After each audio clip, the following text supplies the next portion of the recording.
2 örmüyoruz. 2 taneyi örüyoruz.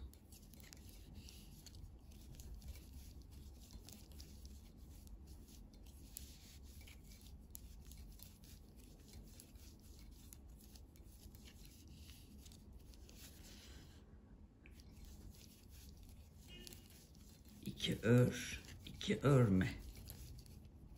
Bu şekilde sıramızı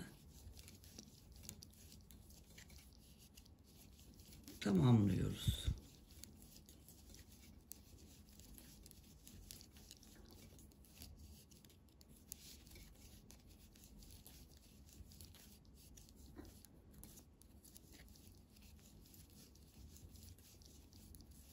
İki örmüyoruz. 2 örüyoruz. 2 örme. 2 ör. Şimdi kenarda 3 tane ilmeğimiz kaldı. 2 örmeyeceğiz. Bir de kenar ilmeğini örmeyeceğimiz için 3 taneyi örmeden şişimize 3 tane ilmeği taktık. İpi bu tarafa geçiriyoruz. Ön yüzde, her ön yüzde, onu hiç söylemeyeceğim, bütün ilmeklerimiz düz örgü olarak örülüyor. Sondaki ilmek örmeden şişe alınıyor. Burada yine hiçbir şey yapmadan bütün ilmeklerimizi öreceğiz.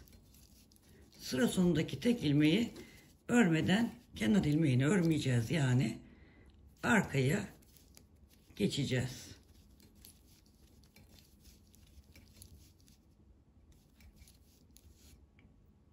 Örgümüzün arka yüzündeyiz.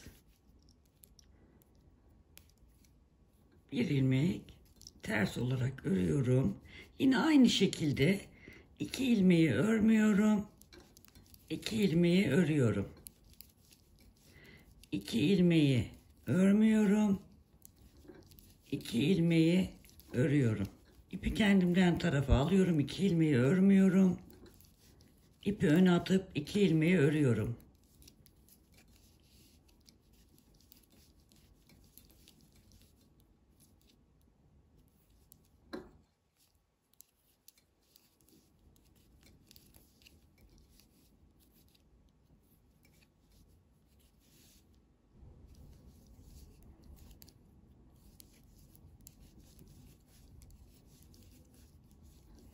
Son 3 tane ilmeği örmüyoruz. Dönüyoruz. Şimdi ilk iliğimizi açalım arkadaşlar. 1, 2, 3, 4 tane düz örelim. Bir tane dolayalım. Şu düz ve haroşa örgü ikisini bir alıp düz şekilde örelim. İlk iliğimizi açalım. Diğer bütün ilmeklerimiz düz örgü olarak devam edecek. Sondaki ilmeği, kenar ilmeğini örmeden alıyoruz. Artık onu da söylemeyeceğim. Örelim, arka tarafa geçelim. Arka yüzdeyiz. Diğer arkalar gösterdiğim gibi yine bir ters örüyoruz. 2 tane örmüyoruz. 2 örüyoruz. 2 örmüyoruz. 2 örüyoruz. 2 örme. 2 ör.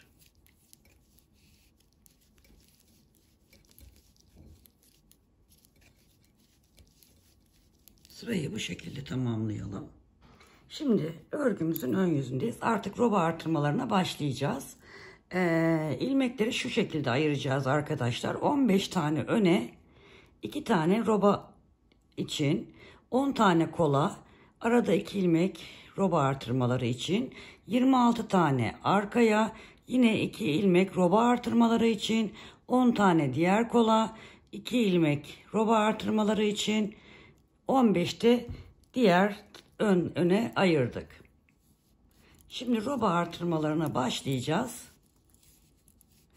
Yine önde bütün ilmeklerimizi düz olacak şekilde örüyoruz arkadaşlar.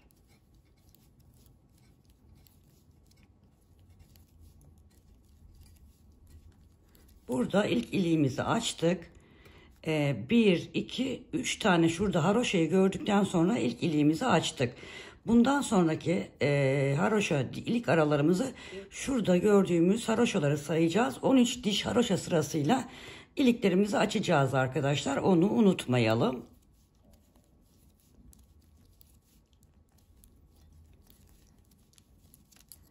Bütün robalarda olduğu gibi zaten roba nasıl artıracağımız belli. Ya gizli artırma yaparsınız ya şuradan ilmek alıp artırırsınız. Ben şu şekilde artıracağım. Şuraya hemen bir ilmek takıyorum. Pardon, buraya değil. İşaretleyicimi geçireyim bu tarafa. İşaretleyicimi geçiriyorum.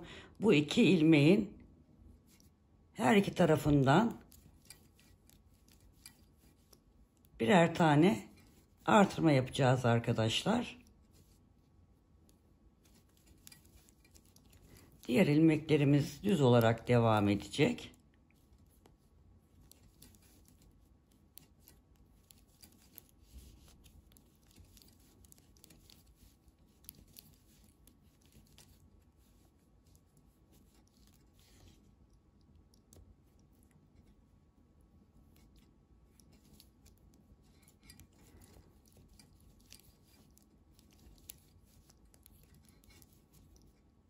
Bu şekilde bu sırada da işaretlediğimiz iki ilmeğin yanından sağından ve solundan birer tane artırma yaparak bu şekilde sıramızı tamamlayalım.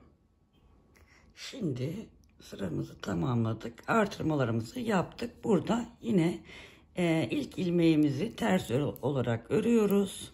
Kenar ilmeğimizi. Sonra sırada iki tane örmediğimiz ilmek var biliyorsunuz. İpi arkaya atıyorum, örüyorum. 2 örmüyorum. 2 örüyorum. 2 örmüyorum. 2 örüyorum.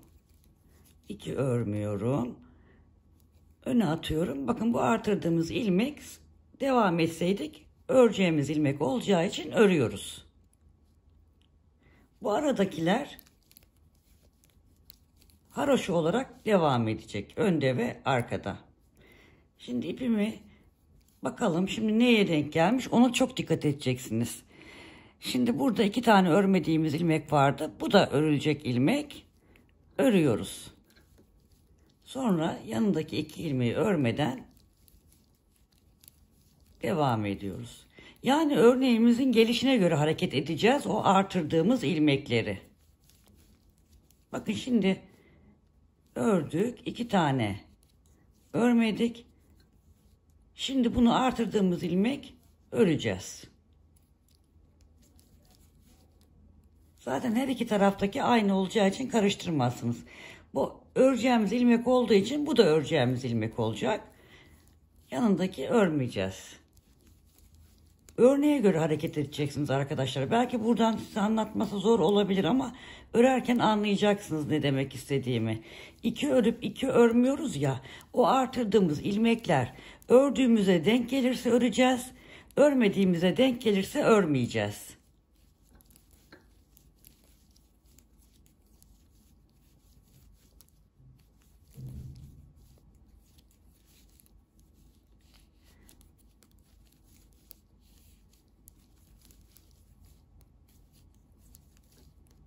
Bakın yine örmeye denk geldi, ördüm.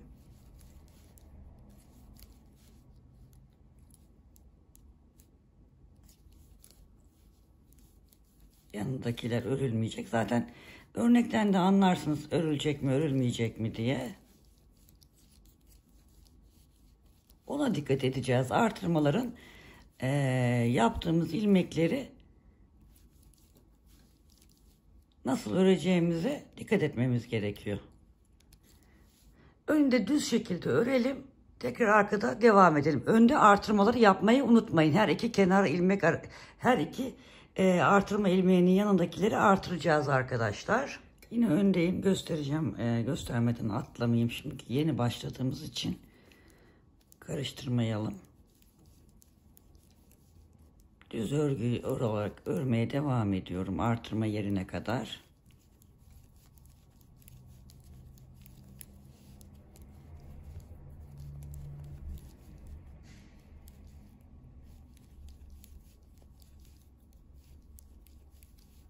Evet. işaretleyiciyi gördükten sonra hemen bir tane artırıyorum. İşaretleyicimi şişe geçiriyorum. Yine düz örgü örmeye devam ediyorum. Artırmalarımı yaptım. Diğer işaretleyicilerin yanından da bu aradaki 2 ilmek var ya arkadaşlar, onun her iki tarafından artıralım. Arkada tekrar birlikte devam edelim. Şimdi örgümüzün arka yüzündeyiz. Bir tane kenar ilmeğimizi örüyoruz. 2 tane örmüyoruz. 2 örüyoruz. 2 örüyoruz. 2 örmüyoruz. 2 örüyoruz. 2 örmüyoruz. 2 ilmeği, bak bu artırdığımız ilmek de örüldü.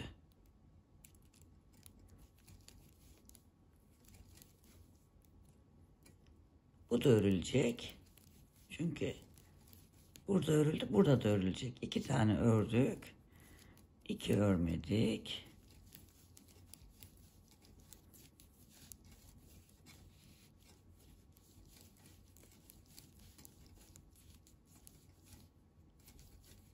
Ördük.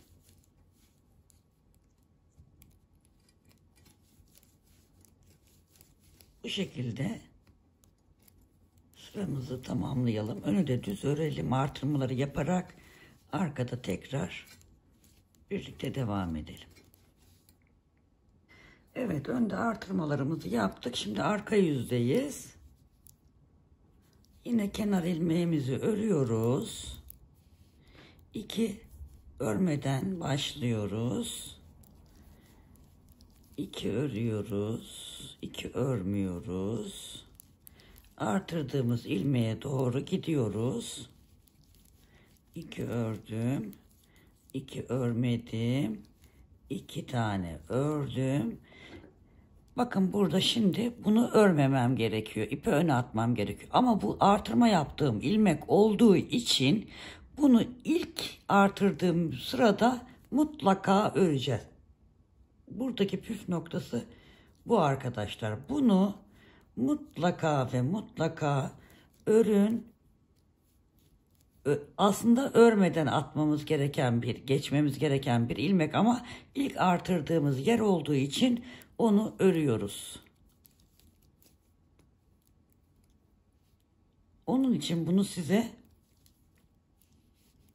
gösteriyorum. Bunu da örüyorum. İlk sıra olduğu için normalde örmemem gerekiyor ama ilk artırma yeri olduğu için bu artırma kenarlarında onu mutlaka öreceğiz. Bir dahaki turda örmeyeceğiz onu. İlk artırdığımız için ördük. Bakın 2 ördüm. Bunu örmemem gerekiyor ama ilk artırma ilmeği olduğu için örgüm düzgün gitsin diye onu örüyorum. Yine geldik. Bir dahaki sırada örmeden atlatacağım burada arkadaşlar. Bunu yapalım. Önde artırmaları yapalım. Bir dahaki sırada da göstereceğim. Anlayacaksınız. Şimdi önde artırmalarımızı da yaptık. Arkadayız. İlk kenar ilmeğimizi örüyoruz. 2 tane örülmeyen ilmeklerle başlıyoruz. 2 ör. 2 örme. 2 ör. 2 örme. 2 ör. 2 örme. 2 ör. Şimdi 2 örme ilmeği yapmamız gerekiyor. Bakın 2 tane ilmek kaldı. Bir önceki sırada bu örmüştük. Aslında örmememiz gereken ilmek olduğu halde örmüştük. Şimdi ilmek güzel ilmek oluşturmak için onu örmek zorunda kaldık. İlk ilmek olduğu için. Şimdi bunu örmüyoruz. Bu da demin artırdığımız, bir önceki sırada artırdığımız ilmek. Şimdi aslında normalde bunu da örmememiz gerekiyor. Ama ilmeğimiz düzgün olması için bunu örüyoruz. İşte buradaki püf noktası bu. Buna dikkat edeceksiniz arkadaşlar. Sonra 2 ilmeğimi örüyorum. Bakın 2 ilmeği örmemem gereken ilmekler. Ama bunu örmek zorundayım. Çünkü bu ilk attığım ilmek. Yoksa çirkin olur. Bunu örüyorum. Bunu örmüyorum. Çünkü onu bir önceki sırada oluşturdum. Sağlamlaştırdım ilmeğimi. 2 örmüyorum. 2 örüyorum. 2 örmüyorum. 2 örüyorum. Şimdi 2 tane örmemem gerekiyor. Birinciyi tamam örmüyorum çünkü altta ilmeğim oluşmuş ama bu artırdığım ilmek. Bunu mecburen örmek zorundayım. Birini örmüyorum, birini örüyorum.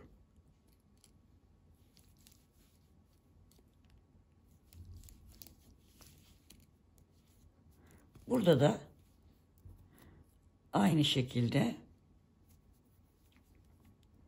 bu yeni attığım ilmek olduğu için bunu örüyorum.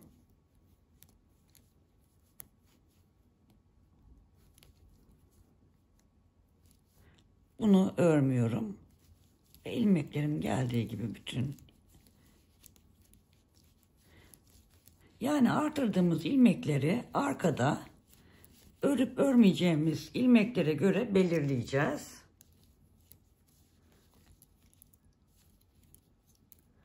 Şöyle bakalım.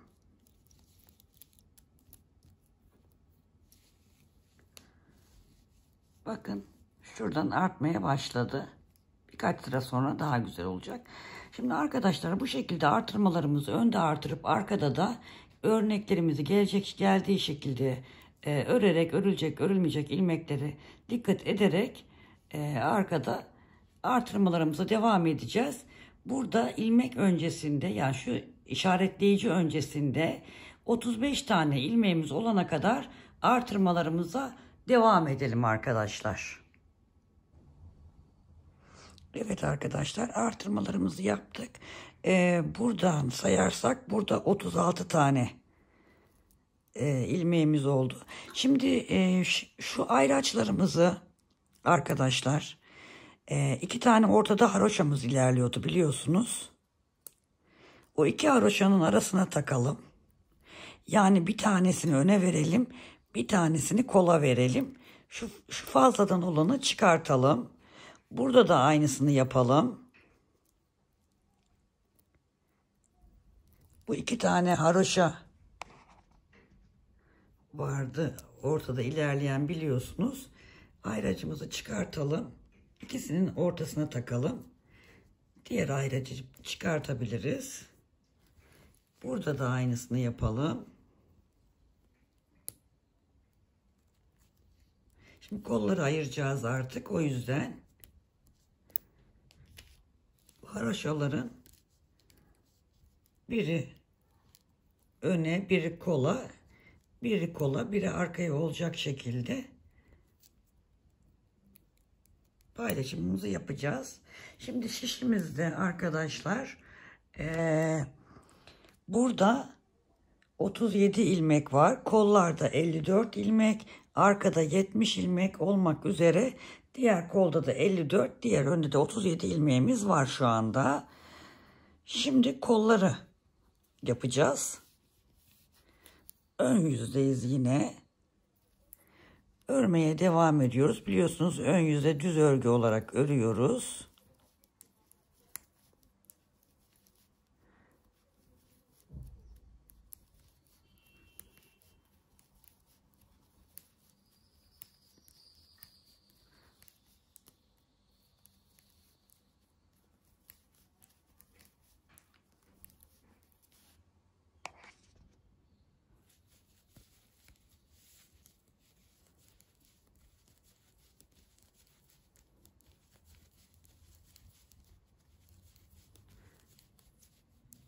Şimdi kolları ayırmadan önce bu sırayı tamamen bir dümdüz örelim.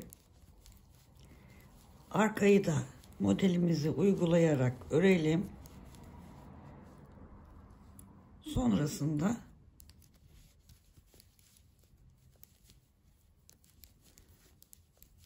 Bir sonraki sırada da kolları ayıralım. Şimdi burayı düz örelim. Arkayı da örneğimizin gerektirdiği şekilde örelim. Tekrar ön yüzde buluşalım. Evet arkadaşlar, robamız bitti. Şimdi bu sırada artık kolları ayıracağız. Ne yaptık bu sırada? Yani bundan önce hiç artırma yapmadan önde düz ördük. Arkada modeli uyguladık, geldik. Şimdi kolları ayıralım. Bunun için yine ön yüzde olduğumuz için düz örgü olarak örüyoruz.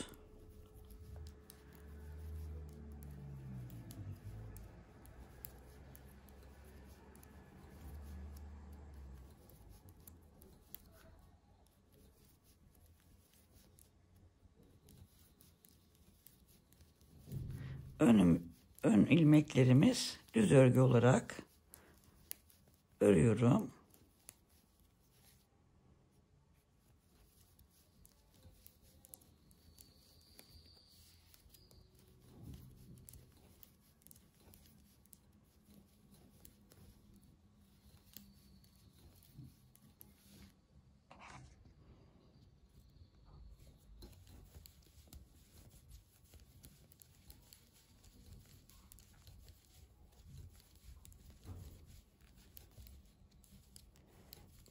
Kol için başlangıç yerine geldim. İşaretleyeceğim kalsın.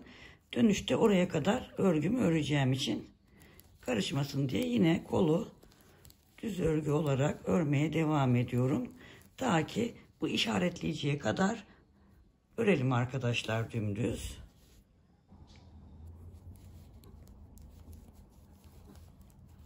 Kol ilmeklerini bitirmek üzereyim. Evet, bitti. Şimdi bu ayracı buradan artık çıkartabilirim.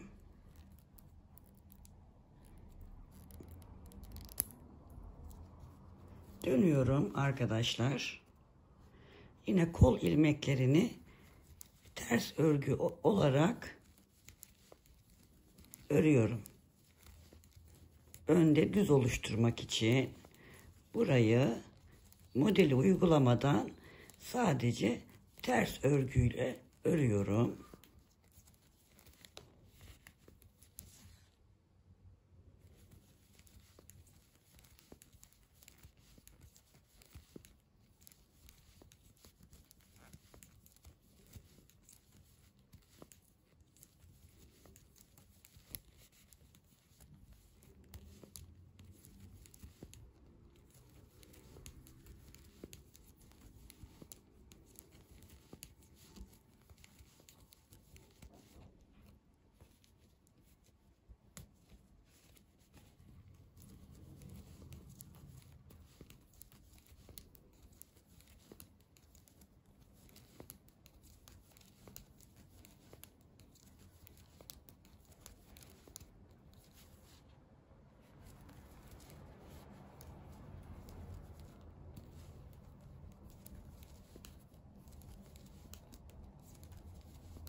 Evet, işaretleyicimin olduğu yere geliyorum. Kol ilmeklerimi önde düz, arkada ters ördüm. Şu işaretleyicimi de çıkartayım, dönüyorum. Şimdi sadece bu kol ilmeklerinde çalışma yapacağız. Biye çalışması yapacağız arkadaşlar. Bunun için de hemen şuradan, bakın şu ilmekten bir tane örer gibi yapıyorum. Şişime yeniden takıyorum. Bir. Aynı ilmeğin içinden bir tane daha yapıyorum. 2. Bir tane daha yapıyorum. 3. 3 tane burada ilmek artırmış oldum. Şimdi bu ilmekleri 1, 2, 3 ve 4.'yü birlikte alarak örüyorum. Şimdi aynı ilmekleri tekrar sol şişime geçiriyorum. Yine bir düz, iki düz, üçüncü ve dördüncü ilmeği birlikte alıyorum. Tekrar bunları sol şişime geçiriyorum. Bu biye çalışması, bunu göstermiştim daha önce. Yine 1, 2 örüyorum. İlmeğimin yönünü düzeltip 3 ve 4'ü birlikte alıyorum. Yine sol şişime geçiriyorum. 1 2 örüyorum. İlmeğimin yönünü düzeltip 3 ve 4'ü birlikte alıyorum. Yine aynı şekilde bütün ilmekler bitene kadar 1 2 örüyorum. Üçüncünün yönünü düzeltiyorum. 3 ve 4'ü birlikte alıyorum. Yine sol şişime takıyorum. Bakın bu şekilde biye oluşturuyorum. Bütün ilmekler bitene kadar bunu yapalım arkadaşlar. Devam ediyorum. Son ilmeğimin yönünü değiştiriyorum. Bu iki ilmeği birlikte alıyorum ve ilmeklerim bitti, kol ilmekleri. Yine bunları sol şişime geçiriyorum. Birinciyi örüyorum.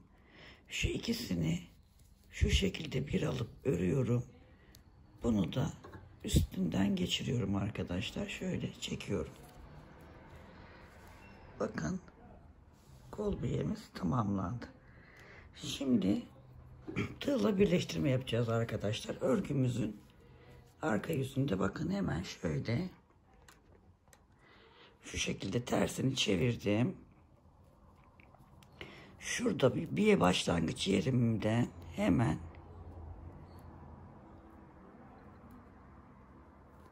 şuradan tığımı geçiriyorum. Buradaki ilmeği şu şekilde bir zincir atarak bu ucu birleştiriyorum. Şimdi ikisini bir örerken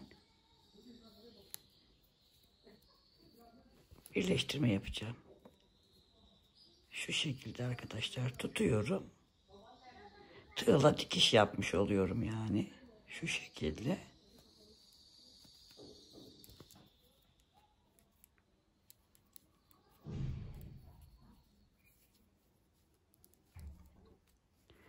Şu şekilde bunu şişime takıyorum. Şöyle bir döndürüp bakıyorum. Şimdi burada iki tersimiz var. İki tersimiz var. Ortada iki tane düz ilerleyecek. Bu dikiş yaptığım ilmek bir tane ilmeğim olacak. Bir tane de şuradan hemen bir ilmek alıyorum. Gizli artırma şeklinde. Bir tane de böyle örüyorum. Yani koltuk altından iki tane artırma yapmış oldum arkadaşlar. Bir dikiş yaptığım ilmek, bir de aradan bir ilmek çıkarttım. Ve arka bedeni örmeye devam ediyorum. Diğer kolda da aynı işlemi yapacağım. Sonra diğer ön yüzü kalan ön ilmeklerimi de öreceğim. Ve kollarımı ayırmış olacağım. Bakın şöyle göstereceğim hemen. Kolumuzu yapmış olduk arkadaşlar. Bu şekilde. Şimdi diğer kolu da anlatmayayım, uzun sürmesin. Aynı şekilde diğer kola ne yaptıysak diğer kola da aynısını yapalım. Dikişini tamamlayalım. Ve buradan ön ilmeklerimizi de dümdüz düz örgülü örelim. Arkada tekrar birlikte devam edelim. Evet. İki kolu da aynı şekilde yaptık. Şimdi örgümüzün arka yüzündeyiz. Burada örnekli kısma geçeceğiz. Bir müddet arkada örnek. Şöyle göstereyim. Şu kısımları yapana kadar bir müddet bu şekilde sadece örneği uygulayacağız arkadaşlar. Şeyi göstereceğim burada. İki tane ilmek artırdık. Onu göstereyim.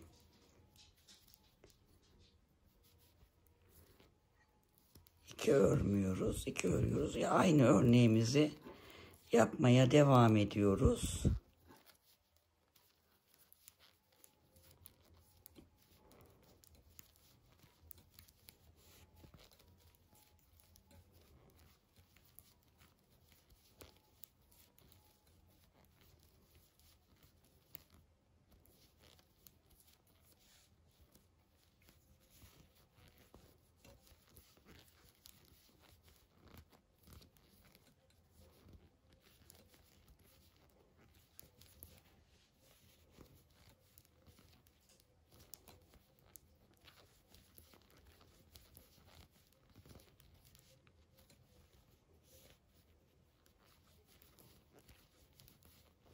Evet, o 2 ilmek de arkada örülmeyecek ilmek. Önde düz olarak öreceğiz.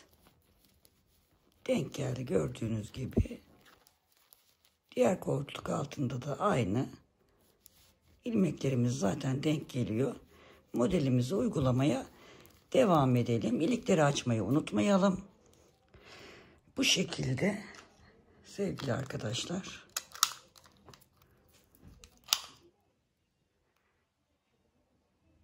5,5 santim kadar örelim. 5 santim pardon örelim. Bu şekilde arkada örneğe koyalım. Önde düz örgü olarak örelim. Şu kısmı bir örelim 5 santim. Evet, örgümüzün o kısmını tamamladık. Bakın gördüğünüz gibi arkada modeli uyguladık. Önde düz ördük. Şimdi arkadaşlar şu modelleri yapmaya geldi. Oldukça basit. Kafanızı karıştıracak gibi gözükse de oldukça basit. Bunun için hemen şu koltuk altına bakıyoruz. İşaretleyicilerimizi takacağız. Bakın koltuk altında şurada 2 ilmek düz olarak gidiyor. Bu bu ve yanındaki ve diğer yanındaki düz ilmeklerimiz var. Burada 10 tane ilmeğimiz var. Bu düzlerin yanından hemen işaretleyicilerimizi takacağız. Bu örgümüzün bu modele uygulayana kadar buradan çıkartmayacağız bunları, kafamız karışmasın diye. Çünkü bu önde düz, arkada model olarak uygulayacağız bu 10 tane ilmeği. Bunun hemen sağında 6 tane ilmeğin olduğu yere bir işaretleyici taktım. Diğer sol yanında da 6 tane ilmeğin olduğu yere bir işaretleyici taktım. Bunlar da şu modelleri uygulayacağımız ilmekler. Diğer koltuk altında da aynı şekilde şu 1, 2, 3 tane düz model gelen ilmeklerimizin hemen yanından 10 tane ilmeğimiz var burada. Önde düz, arkada model uygulanacak. Hemen sağında 6 ilmek ayırdım. Hemen solunda 6 ilmek ayırdım. Şimdi bu 6 ilmek önce 4 sıra düz olacak. Yani bir gideceğiz, bir geleceğiz, bir gideceğiz, bir geleceğiz. Yani gidiş ve dönüşlerle 4 sıra bu 6 ilmek önde düz olacak. Diğer bütün ilmeklere modelleri uygulamaya devam edeceğiz. Yani bu 6 ilmeğe, buradaki 6 ilmeğe, buradaki 6 ilmek, buradaki 6 ilmek 4 sıra düz olacak. Önde düz, arkada ters öreceğiz. Sonrasında bu önde ters, arkada düz olacak. Yani şu oluşacak. Önce şunu oluşturacağız, sonra bunu oluşturacağız arkadaşlar. Şimdi ben öndeki düz sırasını ördüm. Arkadayım.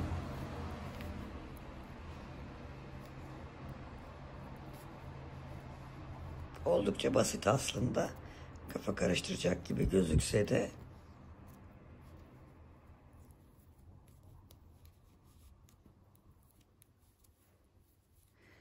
Diğer ilmeklere dediğim gibi modelimizi uygulamaya devam ediyoruz.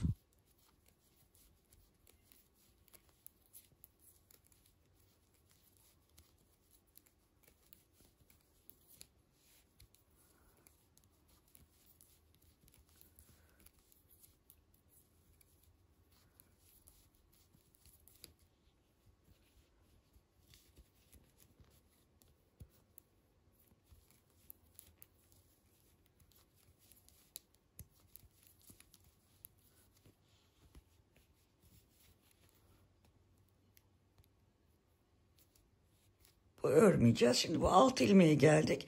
Bu 6 ilmek ters olarak örülecek arkadaşlar. Burada önde düz oluşması için.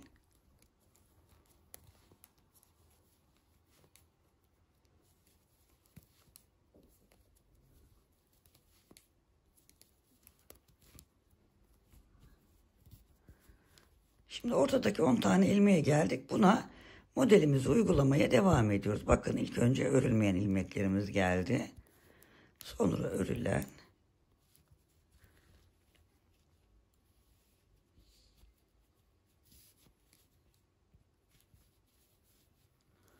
Örülmeyen.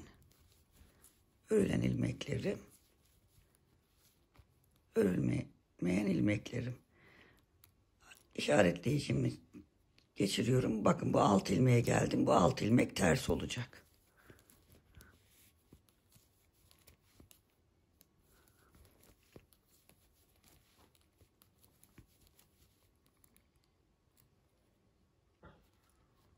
Sonra modelimi uygulamaya devam ediyorum.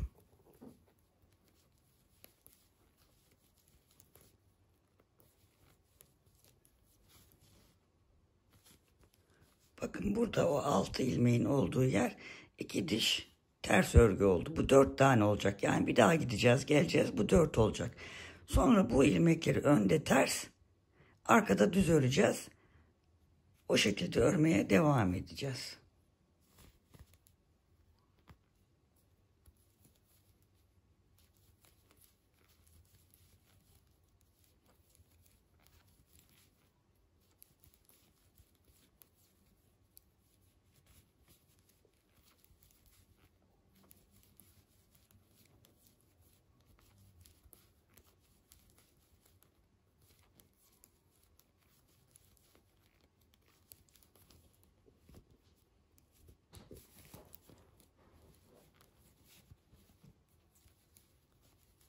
Arkadaki ilmeklerimizi örüyoruz.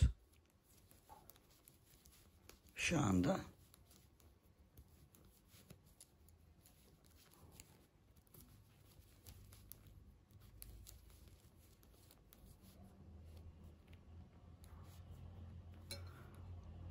İşte.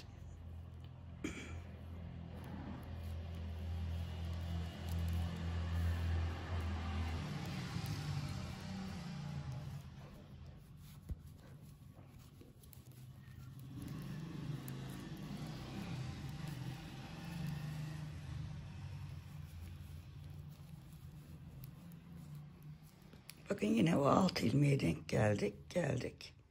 Bunu ters örüyoruz.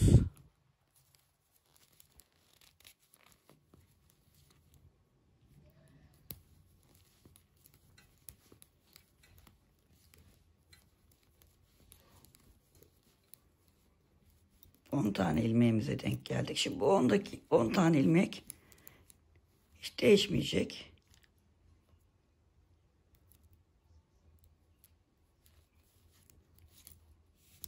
Sabit 10 tane ilmeğimize devamlı model uygulayacağız arkadaşlar.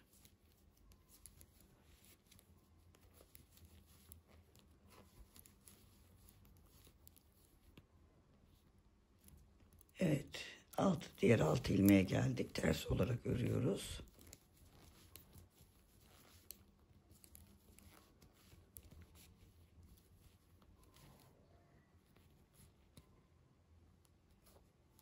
Pardon, ben de şaşırdım.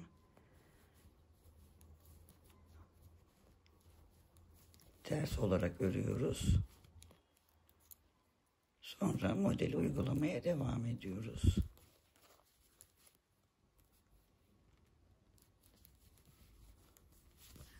Hava o kadar sıcak ki şişte ilmekler ilerlemiyor.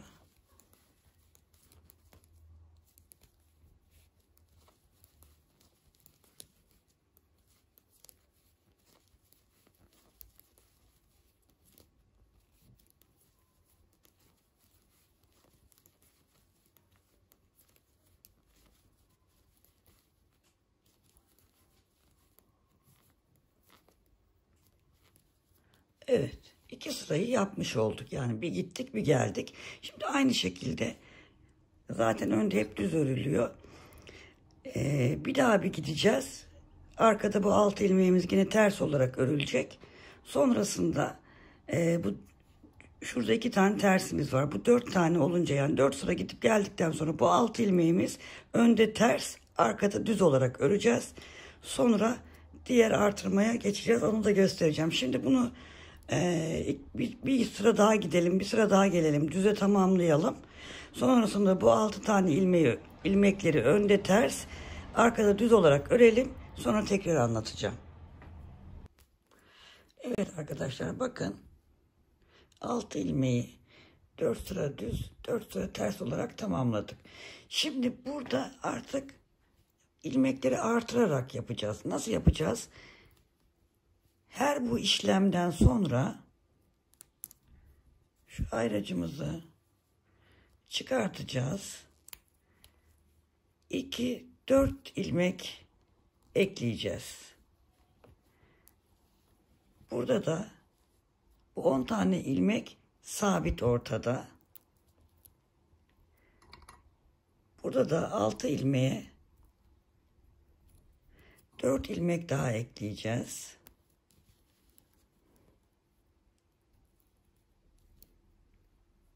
Altı ilmeğe 4 ilmek ekliyoruz. Her tarafta ayraçlarımızı ona göre yeniden takıyoruz.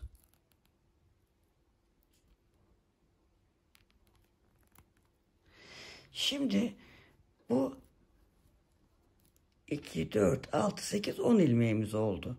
Bu 10 ilmeği aynı burada uyguladığımızı yapacağız. 4 sıra düz, 4 sıra ters yapacağız. Sonra 4 ilmek daha ekleyeceğiz. Onu da 4 sıra ters, 4 sıra düz olarak yapacağız. Bunu kaç defa yapacağız? Şu ters örgülerden sayarsak 1, 2, 3, 4, 5 defa arkadaşlar bunu yapacağız. Sonra 3 sıra düz örgü öreceğiz. Orayı göstereceğim. 3 sıra düz örgü ördükten sonra zaten direkt modele geçeceğiz tekrardan. 1, 2, 3, 4, 5 tane yapalım. 5'ten sonra mevcut ilmekleri 3 sıra düz örelim.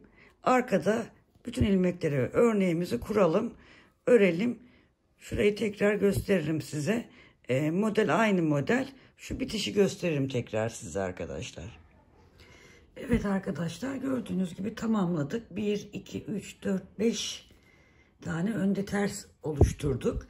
Ve sonrasında da 1, 2, 3 sıra düz örgü olarak önde düz örgü olacak şekilde ördük.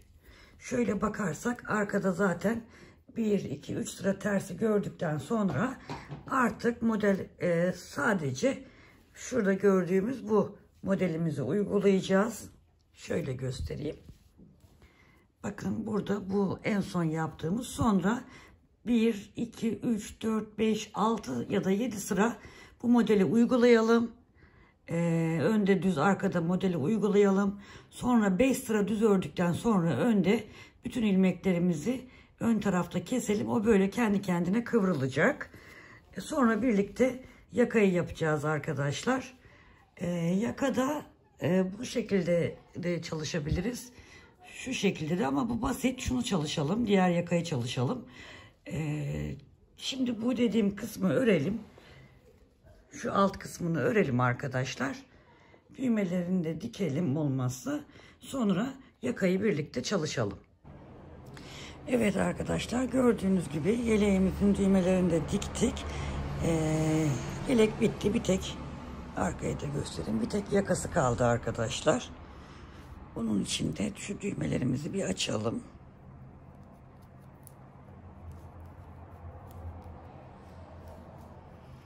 Örgümüzün bu arka yüzünden ilmek alacağız. Yakayı yeleği 3,5'la ördük arkadaşlar, biliyorsunuz. Yakayı da 3 numaralı şişle öreceğim. Şimdi şurada ilik açtığımız yer var. Şurası. Hemen şuradan başlayacağız. İlmek toplamaya. Burası örgümüzün arka yüzü, unutmayın.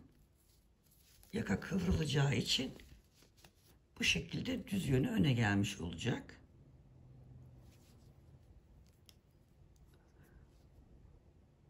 Bu şekilde belirli aralıklarla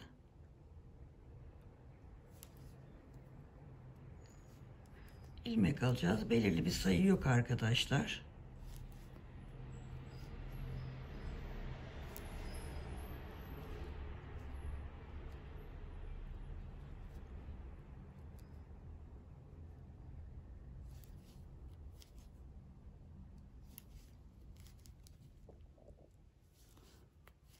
Bu şekilde ilmekleri toplayalım. Evet, son 5 ilmeğimiz kaldı. 3 tane haroşa örüyorum. 2 tane ters örüyorum.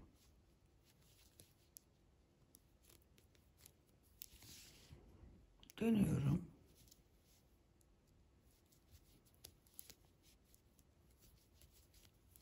İki düz örüyorum. 3 tane haroşa örüyorum. Bir tane düz örüyorum. Düz ördükten sonra şu yanındaki ikinci ilmeğin yanından hemen bir ilmek kaldırarak bir artış yapıyorum ve o ilmeği de örüyorum. Düz örgüyle devam ediyorum.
Şimdi 6 ilmek kalana kadar düz ilmek ördüm. Burada bir düz ilmeğim var. Yine bu sefer bu ördüğüm ilmeğin altından bir ilmek çıkarıyorum. Onu da örüyorum ve düz ilmeğimi örüyorum. 3 tane haroşa örüyorum. 2 tane ilmeği örmeden şişime geçiriyorum, dönüyorum. 2 ilmeğimi ters olarak örüyorum. 3 ilmeğimi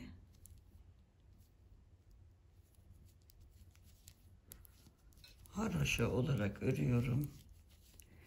Diğer ilmekleri ters örgü olarak örüyorum. Sıra sonuna kadar 5 ilmek kalana kadar devam edelim. 5 ilmeğim kaldı. 3 tanesini haroşa örüyorum. İpi kendimden tarafa çeviriyorum. 2 taneyi örmüyorum. Dönüyorum.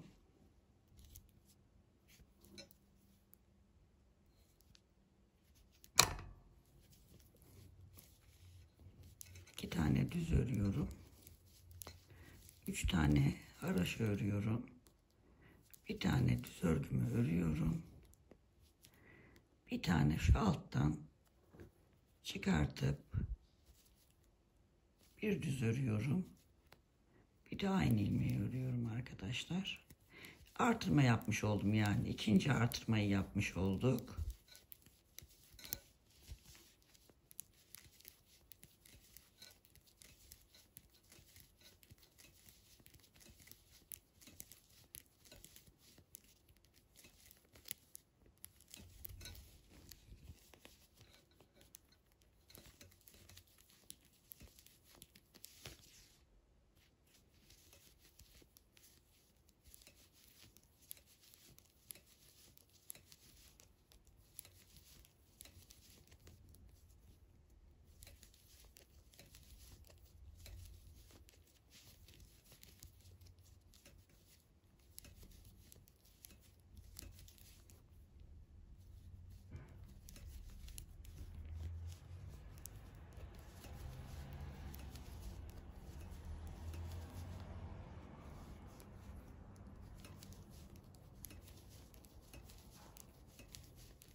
Üç, altı.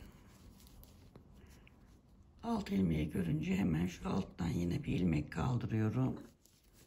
Düz örüyorum. Bir de bu düz örgümü örüyorum. 1, 2, 3 tane haroşa örüyorum. 2 ilmeği örmeden şişimi alıyorum. Dönüyorum. Şimdi ikinci artırmaları yaptık. 4 defa daha bu işlemi yapacağız.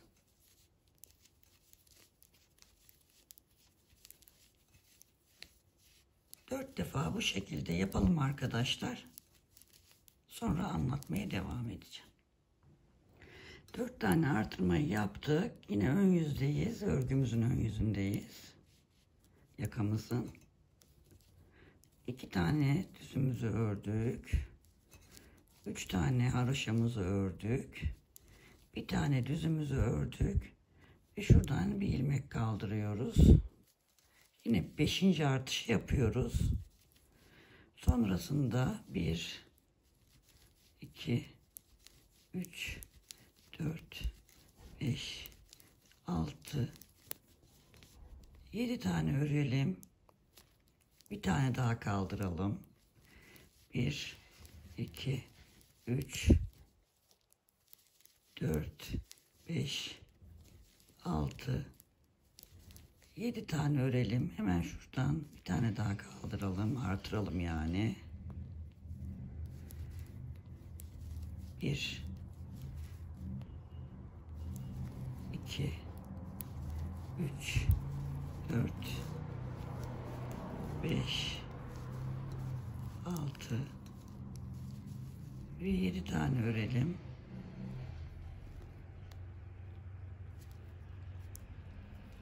Bir tane daha artıralım kaldırıp. 1, 2, 3, 4, 5, 6, 7.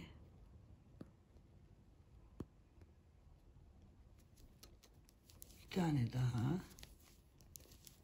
1, 2, 3, 4, 5, 6 ve 7. Bunu niye yapıyoruz? Yakamız güzel devrilsin diye. Yani şurası kasmasın diye. 2, 3, 4, 5, 6, 7. 1, 2, 3, 4, 5, 6, 7 tane yapalım. Bir tane daha artıralım. 1, 2, artık sona geldik. Sondan 7. ilmeğimizi de ördük. Hemen şuradan bu kenardan 5. artırmamızı yapalım. Bir düzümüzü örelim. 3 haroşamızı örelim. 2 tane ilmeğimizi örmeden şişimize takıp dönelim. Şimdi bu kenardaki ikişer ilmeklerimiz devam edecek. Bu şekilde diğer bütün ilmeklerimizi haroşa örgü olarak öreceğiz. Her iki yüzde